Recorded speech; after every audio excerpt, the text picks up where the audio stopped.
बिस्मिल्लाहिर्रहमानिर्रहीम। Welcome back to my channel Sonisha Khan simple meal. मैं उम्मीद करती हूँ कि आप सब लोग ठीक होंगे। तो आज हम आपके लिए लेकर आए हैं फ़िश फ्राई की रेसिपी जो आपकी दावतों में चार चांद लगा देगी। तो चलते हैं रेसिपी की तरफ। बिस्मिल्लाहिर्रहमानिर्रहीम। अस्सलाम वालेकुम। जनाब आयशा ने आपको बता ही दिया है कि हम आज क्या बनाने जा रहे हैं। तो ये है बहुत ही ज़बरदस्त रेसिपी। तो यहाँ पे देखें, यहाँ पे मैंने ले ली है 5 किलो यहाँ पे मैंने फ़िश ली है और इसको जो है हमने इसके जो है अच्छे से इसको साफ़ करवा लिया था और उसके बाद इसको मैंने सिरका लगा के और नमक लगा के आधे घंटे के लिए छोड़ दिया था और उसके बाद धो दिया था। धोने के बाद इसको ड्राई कर लिया है। आप देख सकते हैं कितनी साफ़ सुथरी हमारी फ़िश लग रही है, इसमें कोई भी स्मेल नहीं है और ये बहुत ज़बरदस्त रेसिपी है। आप लोग इसको ज़रूर ट्राई करिएगा। ये दावतों में एक डिश के तौर पे भी आप इसको रख सकते हैं। बहुत ज़बरदस्त ये रेसिपी है, आप इसको स्टेप बाय स्टेप फॉलो करते जाएं। तो यहाँ पे देखें, मैंने एक ले लिया है बाउल और इसको मैं लगाऊंगी मसाला। तो यहाँ देखिए, मसाले में यहाँ पे मैं ले रही हूँ मैदा। आप चाहें तो यहाँ पे बेसन भी ले सकते हैं। तो यहाँ मैं मैदा लगा रही हूँ। मैदे के मैं ले रही हूँ यहाँ पे तकरीबन 5 टेबल स्पून मैंने यहाँ पे मैदा लिया है और इसके बाद मैं यहाँ ऐड करूँगी शान मसाला। तो यहाँ देखें, यहाँ पे 5 किलो हमारी फ़िश है और इसमें मैं डालूँगी 3 पैकेट में यहाँ पे ऐड करूँगी शान मसाला का। और इससे ये होगा कि आपकी जो फ़िश है उसमें एक बहुत ज़बरदस्त जो है फ्लेवर आएगा। तो इससे पहले भी मैं ये फ़िश बना चुकी हूँ, वो 4 केजी की थी रेसिपी और उससे थोड़ा सा हट के मैंने ये रेसिपी बनाई है और यहाँ आज मैं बना रही हूँ 5 केजी की रेसिपी। तो इसमें मैं तकरीबन 3 पैकेट यहाँ पे मैंने ऐड कर दिए हैं और ये आप देख सकते हैं। और 1 पैकेट मैंने नेशनल का डाला है तो आप कोई सा भी ले सकते हैं, चाहे शान का लें या नेशनल का लें और लें सिर्फ तिक्का मसाला। तो बस ये डालने के बाद अब मैं इसमें डालूँगी फूड कलर और उससे पहले मैं यहाँ डाल रही हूँ अजवाइन यहाँ पे मैं ले रही हूँ 1.5 टेबल स्पून। और आप अपने किलो के हिसाब से आप इसको मेजरमेंट करके इसको बना सकते हैं मसाले को। तो यहाँ पे 5 केजी की रेसिपी मैं आप लोगों से शेयर कर रही हूँ। तो यहाँ पे 1.5 टेबल स्पून मैंने अजवाइन का डाला है, इससे ज़्यादा नहीं डालना वरना हमारी फ़िश में जो है कड़वापन आ जाएगा।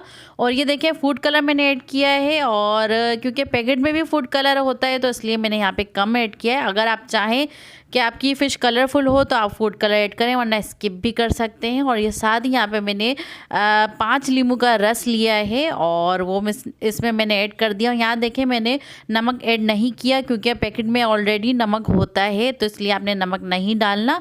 और यहाँ देखें, जिंजर गार्लिक का पेस्ट मैं ऐड कर रही हूँ। यहाँ पे तकरीबन मैंने 6 से 7 टेबल स्पून यहाँ पे मैंने ऐड किया है क्योंकि इससे भी जो है हमारे फ़िश की जो स्मेल है वो भी ख़त्म हो जाती है इससे भी। और नमक मैंने फ़िश पे भी नमक लगा के मैंने इसको रखा था, इसलिए मैंने नमक ऐड नहीं किया है। और यहाँ देखिए, यहाँ मैंने यहाँ पे जो है हरी मिर्चें ब्लेंड करके रख ली थी, इसका मैं पेस्ट ऐड करूँगी यहाँ पे 4 टेबल स्पून। इससे पहले जो मैंने फ़िश बनाई थी उसमें मैंने रेड चिली पाउडर का ऐड किया था और यहाँ पे मैं सिर्फ हरी मिर्चें ऐड कर रही हूँ। तो सिर्फ मैंने यही चेंजिंग की है इसमें और वो फ़िश भी बहुत मज़े की बनी थी और ये भी बहुत ही कमाल की रेसिपी है। तो ये आप लोग इसको ट्राई करें। अब इसको हम करेंगे मिक्स। तो यहाँ पे हम पहन लेंगे ग्लव्स क्योंकि यहाँ पे सारे स्पाइसेस हैं तो हाथों में जो है इरिटेशन होना शुरू हो जाएगी। तो बस यहाँ पे आपने इसको मिक्स करना है और थोड़ा थोड़ा सा पानी इसमें डालते जाना है और मैं आपको बताऊँगी कि कितना आपने इसको पतला रखना है। तो ये देखें, यहाँ पे इस तरह से आप चाहें तो इसको ग्रिल करें या इसको बेक करें या इसको स्टीम करें या चाहें तो फ़िश बिरयानी बनाएं। आप किसी भी वे में जो है ना आप इसको बना के खा सकते हैं। ये आपकी मर्ज़ी, आप जैसे भी खाएं।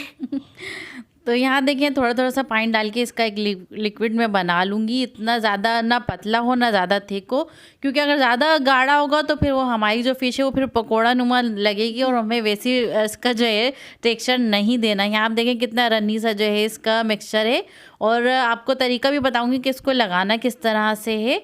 ये देखें, यहाँ पे हमारा जो है रेडी हो गया और उसको आपने हाथ से ही मिक्स करना है ताकि इसमें टेस्ट आए। क्योंकि स्पून से भी हम मिक्स कर सकते हैं लेकिन जो मिक्सिंग जो हम हाथों से करते हैं ना वो बहुत ही अलग होती है। तो यहाँ देखिए, यहाँ पे मैं फ़िश जो है इसमें एक डाल रही हूँ। इस तरह से आपने इसको डालना है और साथ में ले लेनी है एक प्लेट ताकि हम इसमें इक्वली सारी फ़िश पे जो है मसाला लगा सकें। अब यहाँ देखिए, मैं इसको अच्छे से मसाला इसमें मैरिनेट कर रही हूँ। आपने अच्छे से अंदर बाहर हर जगह से जो हमने कट लगाए हैं उसमें हर जगह से आपने इस पर मसाला लगा लेना है। और इतनी ज़बरदस्त ये रेसिपी है, और यकीन माने कि जब मैं ये बना रही थी, मसाला लगा रही तब से ही मेरे मुंह में पानी आ रहा था, इतनी हम लोग को ये पसंद है और बहुत इजीली मार्केट में मिल जाती है। और ये देखें दावतों के लिए भी एक अच्छा आइटम है ये, और अक्सर मैं जब दावत करती हूँ तो ये फ़िश लाजमी रखती हूँ। और शायद हम आपको बताया कि इस फिश का नाम दहिया है, जिसके अंदर बहुत ज़्यादा ही टेस्ट होता है। और भी मछलियों में टेस्ट होता है, लेकिन ये बहुत टेस्टी है। और ये हमारे अब्बू जो हैं उनकी रेसिपी मैं फॉलो करती हूँ, बहुत ज़बरदस्त मज़े के खाने बनाया करते थे। तो ये देखिए उन्होंने ही मुझे सिखाया था। और ये देखिए बस सारी फ़िश पे इसी तरह से इक्वली जो है मैं सारा मसाला लगाती जाऊंगी, और जो मसाला है वो सारी फ़िश पे लग जाएगा, बचेगा बिल्कुल भी नहीं। ये देखें यहाँ पे इस तरह से सारी फ़िश पे जो है मसाला लगाती जाऊंगी। और आप चाहें तो इसको ओवरनाइट भी जो है रख सकते हैं, और आप इसको जो है आपने 15 से 20 दिन भी इसको रख के आप खा सकते हैं। आपने पीस निकाले और तल के खा लिए, क्योंकि वैसी सर्दियाँ चल रही हैं और फ़िश तो कितने मज़े की लगती है। तो यहाँ हम लोग ज़्यादा लेकर आते हैं, और अक्सर ये होता है कि शाम में या रात में हम लोग 2 पीस निकाले और इसको तल के हम लोग खाते हैं गर्मा गर्म, बहुत मज़े के लगते हैं, चाहे इसके साथ राइस हो या चपाती हो। लेकिन ये तो सबको पता है कि जब हम फिश खाते हैं तो पानी नहीं पी सकते। तो यहाँ देखें, यहाँ पे पानी क्यों नहीं पी सकते? खांसी पानी नहीं पीते। बस ये जनाब इसको कुछ बोलना है तो इसलिए इसने कुछ ना कुछ छोड़ दिया बीच में, शोशा। तो बस ये देखें, इसको मैंने कर दिया था मैरिनेट। 2 घंटे बाद मैं फ्राई कर रही हूँ, और बाकी फिश जो है मैं मैरिनेट करके मैंने रख दी है। अब जब हमारा दिल करेगा हम उसको तल के खाएंगे। और मेरी मामा की कुछ दिनों से इतनी तबीयत खराब है, वो तो आप उनसे पूछिए। तो बस ये जनाब ये शुरू हो गई है फिर। और इसको देखें, आपने दोनों साइड से 8-8 मिनट जो है इसको फ्राई करना है, और ये क्रिस्पी फ्राई होगी और ये डीप फ्राई होती है अगर आप क्रिस्पी खाना चाहते हैं। वरना आप दूसरे वे में भी इसको बना सकते हैं, चाहे स्टीम करें या कुछ किसी तरह से भी। तो यहाँ देखिए हमारी ये फ्राई हो गई थी, और आप देख सकते हैं इसका क्रिस्पीपना, और ये देखें कलर भी कितना खूबसूरत आया है। तो यहाँ पे मैं इस पर डाल रही हूँ चाट मसाला ऐड कर रही हूँ। और ये आपने गर्मा गर्म पे ही चाट मसाला डालना है, ठंडी मछली पे नहीं डालना, तभी इसका फ्लेवर आएगा। ये एक इसकी टिप है। और साथ में मैं डाल रही हूँ नींबू, और ये हो गई थी हमारी बनके तैयार। तो बस इसको मैं सर्व करूँगी राइस के साथ। और राइस मैंने बना के रखे हुए थे, और वो तो आप लोग भी बना सकते हैं, चाहे आलू की ताहरी हो या पुलाव हो, कोई भी चीज़ हो। और साथ में मैंने बनाई थी चपाती। तो जनाब ये था इसका फाइनल लुक, और बहुत यमी थी। और कैसी लगी आपको हमारी आज की रेसिपी? उम्मीद है आपको हमारी आज की रेसिपी पसंद आई होगी। तो फिर मिलते हैं नेक्स्ट वीडियो में नई रेसिपी के साथ। दुआओं में ज़रूर याद रखिएगा। मेरी और आयशा की तरफ से अल्लाह हाफिज़, और मेरी और मम्मा की तरफ से अल्लाह हाफिज़।